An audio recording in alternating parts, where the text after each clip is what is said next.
Recession. The mere mention of that word can cause some individuals to clench their teeth, clutch their chests, and run to the bank. The fear of an economic recession has been circulating on cable news since inflation has spiked and interest rates have increased.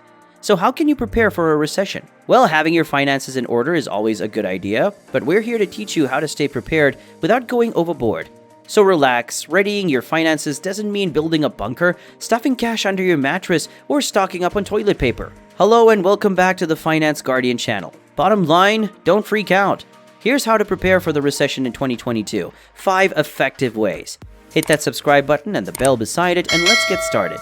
Number 1. Review your financial priorities. In a recession, it's hard to know how things will turn out and when things will improve. That's why it's crucial to know where you stand financially. Today is the best time to take a closer look at your spending and anticipate your needs over the next 6 months.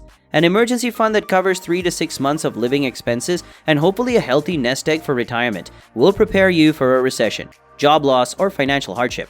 If you do not have enough cash to cover a minimum of 3 to 6 months of basic expenses, then make that your financial goal. Start by understanding your spending habits and developing a budget. The first step in creating a budget is to determine your total household income, including you, your spouse, and any side hustles that bring in cash to the household, as well as any investments and child support. Next is to list the expenses you incur every month, such as rent or mortgage, utilities, groceries, prescriptions, childcare, maintenance on your home and car, debt payments, insurance premiums, and any other costs you incur regularly. Understand whether you spend more, less, or about the same each month as you take home pay by adding everything up. Finally, prioritize your essential expenses and ensure you identify the minimum amount you can spend in a given month to make ends meet, just in case you or your spouse suffer a job loss. You may have to adjust your budget to prepare for a recession, and that's okay.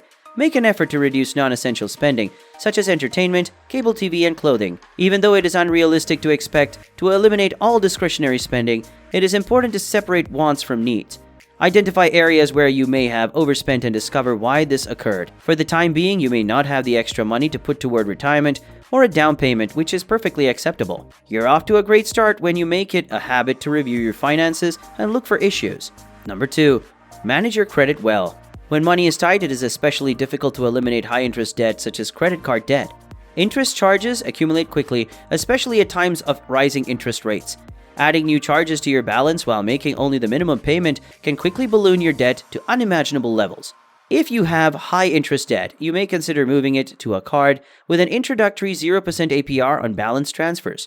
Generally, to qualify for such an offer, you will need good or excellent credit. Credit scores of 690 or higher, and most of the time, a balance transfer fee of 3% to 5% of the amount transferred will be charged. You could, however, save a substantial amount of money on interest charges, especially if you pay off the debt within the promotional period. Alternatively, extra payment on high-interest debt can help you save money if you cannot qualify for any of these offers. The sooner you pay off those balances, the more interest you will save. You should also maintain good credit. There may come a time when you need to borrow money, perhaps to cover expenses when your hours are cut, or to pay unexpected bills. If you have good credit, you will not only have the option of borrowing money, but you will also receive the best terms, such as low interest rates, or loans, or 0% interest rates on credit cards. Double down on good credit habit if you have the resources to do so while meeting all your other financial obligations. Pay bills on time. Stay well below the limits of your credit cards if you can.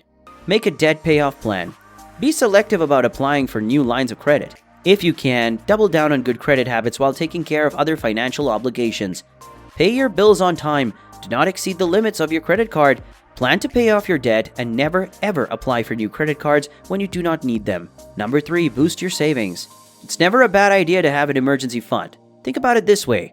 Knowing that you have an emergency fund at your disposal can give you peace of mind if a recession happens. Your emergency fund is the buffer between you and life all the time. Not just when a recession is on the horizon. You can start with what you have right now and build those savings as much as you can. It may prove difficult if your income drops, but if you can save even just a little each month, that cushion will prove useful. One step you can take today is switching to a high-yield savings account if you have some savings. Banks have bumped their yields in response to recent Federal Reserve rate increases. Some online banks have offered yields of up to 3% APY compared with the average savings rate of 0.24% APY. Then you may set up or increase an automatic transfer from your checking account to your savings account regularly, such as every payday, to build your account balance over the next few months. It is also worthwhile to save your tax refund and any other windfalls to prepare an emergency fund in the future. Finally, check to ensure you are not being charged monthly fees from your bank.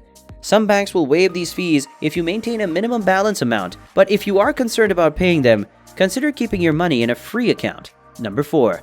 Keep an eye out for career opportunities both now and in the future.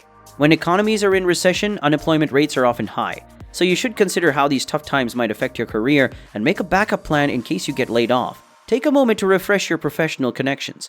Make sure you consider not only your coworkers, but any relationships you may have outside your current company. Establishing relationships with various organizations can give you a competitive edge in the job market. Consider reaching out via social media or offering to meet with your network in person. Getting your resume and other job hunting tools updated ahead of time may also help. You can take the time to review your past work experience and look for any gaps. Is there anywhere you can pursue continuing education or additional training? Expanding your skill set is one of the best ways to invest in yourself as an employee. This still applies even if you can retain your position during a recession. Those worried about layoffs might be interested in picking up a side gig such as freelancing or working for ride-sharing apps. In addition to helping in the event of a layoff, having an extra income can make building emergency savings easier while you're still employed.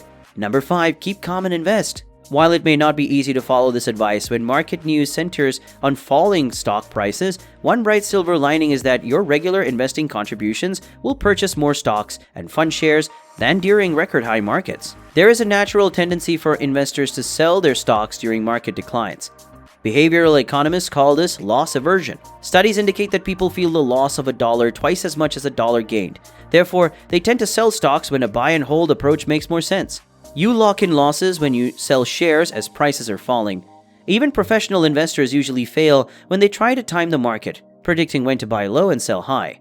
When you invest for the long run, you should instead be patient and regularly reinvest through dollar cost averaging.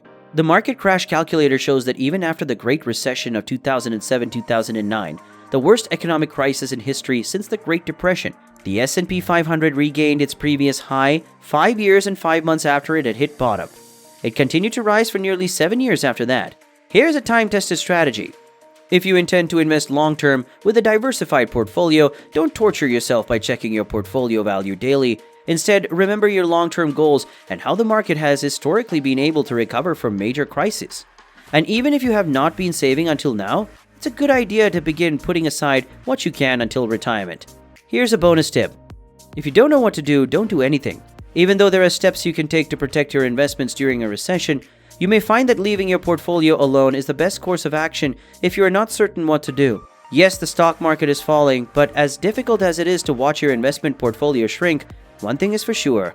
Recessions are part of the boom-bust cycle of the stock market. There's no reason to tinker with your portfolio during a recession since financial advisors and robo-advisors factor these fluctuations into their planning.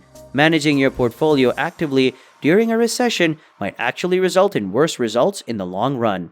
Recessions can indeed be scary, but investing during one isn't much different from investing in any other market.